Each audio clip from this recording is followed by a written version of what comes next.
Vamos a escucharlo, mi querido Luis Suárez Oño. Gracias una vez más por darnos parte de tu valioso tiempo. Muy buenas tardes, muchas gracias Armando por permitirme este diálogo contigo y con toda tu audiencia. Respecto a los asintomáticos, aparentemente, según lo que la OMS ha publicado hoy día, ha habido un poco de malentendido en las declaraciones que dio la jefa de la respuesta al COVID, ¿no? Lo que sabemos es lo siguiente: como toda enfermedad, hay un espectro clínico, es decir, hay casos que son muy graves, muy severos, otros que son moderados, leves, y otros que pueden ser prácticamente asintomáticos. Y lo que se conoce es que la probabilidad de que una persona contagie va también de acuerdo a la gravedad del cuadro clínico, que correlaciona también con la cantidad de virus que tiene esta persona en las secreciones, ¿no? Lo que se llama carga viral. En otras palabras, los pacientes más graves van a ser más contagiosos y por más tiempo, ¿no? Se estima que un paciente con gravedad puede contagiar en más de 2 o 3 semanas, mientras que la mayor parte de los casos moderados, van a ser contagiosos alrededor de 2 semanas, la gran mayoría de ellos, y por eso se ha establecido como el periodo de contagiosidad que es de 2 semanas, porque es más del 95% de los casos. Y también se sabe que los pacientes más leves y los asintomáticos son los que contagian menos y por menos tiempo, ¿no? Un paciente asintomático va a ser contagioso de repente por 2 o 3 días y con menor carga viral, entonces va a ser menos contagioso.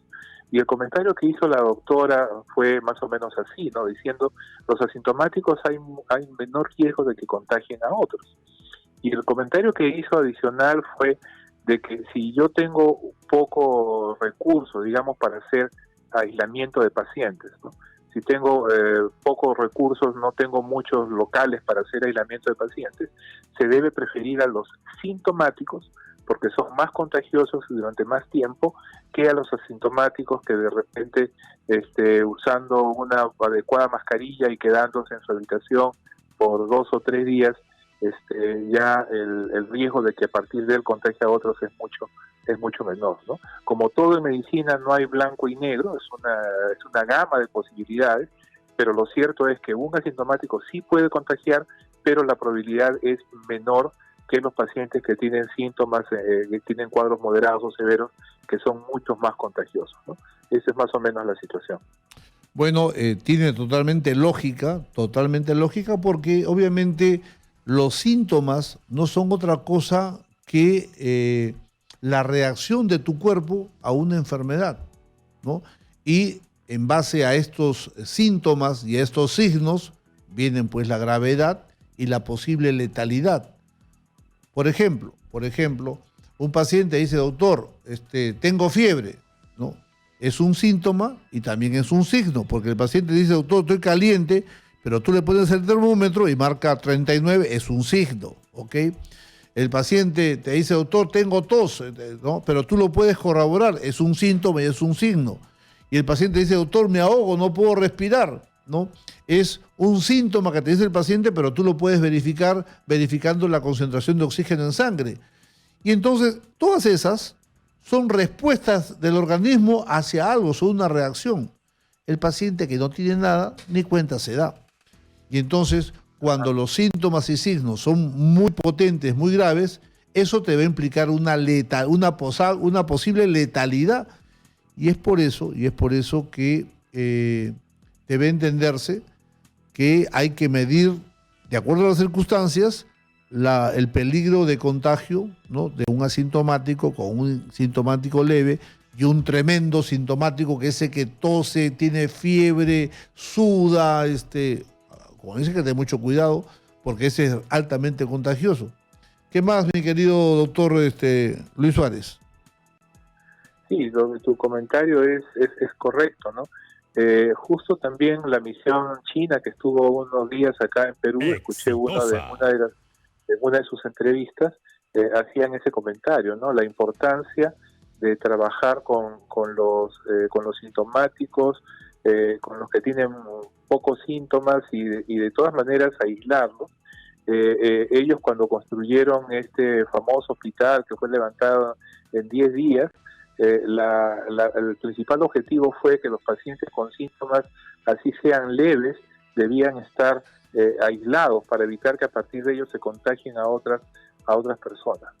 Lamentablemente en nuestro caso tenemos, me refiero en Perú, tenemos pocos centros de aislamiento, el de Villa Panamericana, el de Mongrut y unos cuantos más que sé que han aparecido en las regiones, pero esa es una estrategia que en lo posible debemos tratar de hacerla realidad a través de los gobiernos regionales o gobiernos municipales, de tener espacios donde poder llevar a las personas que no tienen condiciones para aislamiento en su casa. Muy pocas familias tendrían una habitación para que la persona con síntomas se quedara solamente en su habitación y no saliera. La mayoría de viviendas tienen pocos dormitorios o duermen 2 o 3 personas o más por dormitorio, entonces no tenemos las condiciones para hacer un aislamiento domiciliario efectivo y por eso se necesita tener estos centros de aislamiento para evitar que a partir de esa persona se contagie a sus familiares y tengamos mayor cantidad de casos. Sí, esa es una falencia imposible de cubrir porque el Perú se ha comportado así durante décadas y décadas y hoy día es muy difícil. Sobre este tema, ¿hay algo más que quieras resaltar o esclarecer sobre este tema pronunciado por la OMS? Bueno, la OMS en realidad no es la opinión de una sola persona, ¿no? Son equipos de los mejores expertos del mundo que están analizando las situaciones que se van presentando para poder asesorar a la población. O sea, no tenemos más, o sea, y no es fácil, estamos frente a una enfermedad nueva donde todos los días se va aprendiendo, se están evaluando permanentemente los tratamientos, se están evaluando permanentemente las medidas de prevención, y estos equipos de expertos de la OMS son los que permiten tener información para ayudar a los países, ¿no? Yo creo que debemos seguirlos escuchando y estar atentos de los nuevos tratamientos o las nuevas medidas que ellos nos puedan orientar, ¿no? A veces es difícil la interpretación, a veces también hay decisiones económicas, ¿no? En el sentido de que si tengo posibilidad de aislamiento solamente para una cantidad limitada, prefiero a los sintomáticos que me curen el 85-90% del contagio y no, digamos, a los asintomáticos que no son tan importantes epidemiológicamente, ¿no? Y ahora, cuando se detecta un asintomático, y eso es otro criterio para considerar, cuando se detecta un asintomático con una prueba rápida, una prueba de anticuerpos, para que los anticuerpos se hayan formado, ya pasaron más de una semana, 10 días de la enfermedad, y es posible que ya no sean contagiosos. Entonces, otra razón por la cual debemos preferir a los sintomáticos para poder aislarlos. Lo ideal sería que tuviera para todos, ¿no? Pero lamentablemente tengo que priorizar para cubrir el mayor porcentaje posible de contagiosos y evitar que la enfermedad se siga transmitiendo.